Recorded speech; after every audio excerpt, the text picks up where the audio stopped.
Case number 499। কেসের ধরন attempt to murder.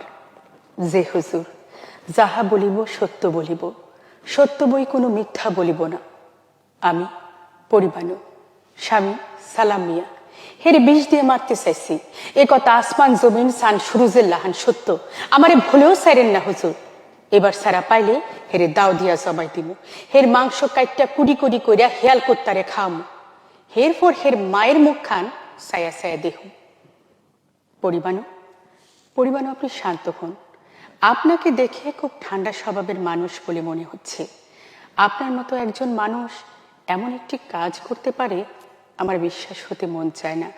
আমি আপনার ঘটনাটি শুরু থেকেই জানতে চাই। হুজুর, একখান ছোট জমিন আছিল। বাপে বন্ধক দিয়া নগদ 20,000 টাকা দিয়া বিয়া দেয়। 3 মাস যাইতে না যাইতে আবার টেহা চায়। শাশুড়ি, নন্দে, স্বামী 3 জনে এক লগে মারে গো হুজুর। যেদিন গরম কাঠের সেহাদে ফিডে হুজুর, এদিন আর সহ্য হয় না। বাপের ভিড়ায় যায়, মায়ের হগল কথা খুইলা কই। মায় আমারে ফেরাউনের স্ত্রী বিবি আসিয়ার কাহিনী হুনায় বিদায় দেয়। হুজুর, পেটের মধ্যে তখন সুখের স্বপ্ন নড়ে সরে। কপালের ঘাম আর মাইরে নিয়ম কইরা 10 মাস যায়। পূর্ণিমার সান আমার কুলে 3 দিন বাদে মরণ ঘুম সুখে। ঘুম ভাঙলে দেখি জাদু নাই, জাদু আমার পাশে নাই। ফিস ফাঁস কথা কানে আসে। হারামসাদা, কথা আসলো 10,000 টাকা, 5,000 টাকাই দিলি কেন? জ্যোৎস্না ধবল রায়, বুকের দুধে শরীরটা ভিজা চাই গো হুজুর। হুজুর, হুজুর আগে জানি আসিল না ইন্দুর মারার বিশ্বে মানুষ মরে না। ইস, কেন যে তখন ওরে জবাই দিলাম না। পরিবানু, হুজুর একখানা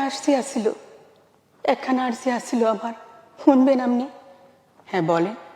আমারে ফাঁস দেন গো হুজুর, আমারে ফাঁস দেন। আর আমার মায়েরে কইেন আমি তো তার কথা মতো বিবি আসিয়া হয়েছিলাম। এর পরেও আমি কেন মা ডাক শুনতে পারলাম না? কেন তার জন্মদাতা তারে বিচ্ছা দেয়? কেন গো হুজুর, কেন কেন?